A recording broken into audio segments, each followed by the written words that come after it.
What's up, guys? Meet Earthflick or Flick, and we're back with another video. So in today's video, we will be reviewing the Suki model, another new one.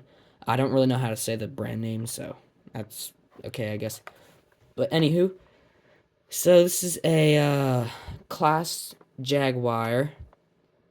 Yeah, pretty nice little model. I'm pretty sure it's 1/87th scale. It is a forage harvester, by the way, so it's not like a normal conventional harvester. This is for making, like, harvesting corn and making it into chaff. Nice thing about these boxes is that you don't have to rip them apart. You just bend that those plastic tabs down, and bam. So it just comes with a little cardboard piece. You can get rid of that.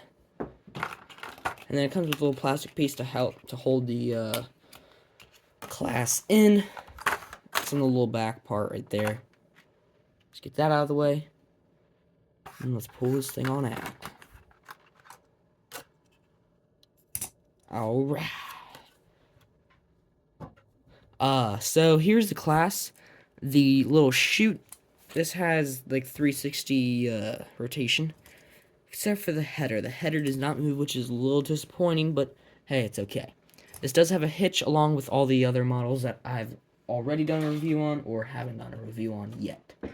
But yeah, so if you'd like a little grain trailer, I know I have this little skip trailer right here, but this is for dumpsters, not grain trucks. Anyway,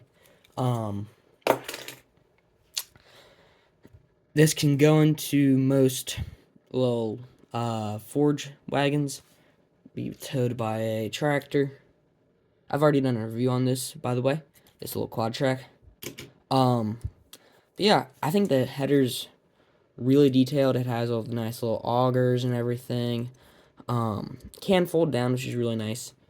Although I do think the hitch is just a little disproportionate. That's just my opinion. But yeah, hopefully you guys like and subscribe. And if I'm lucky, I'll see you in the next one.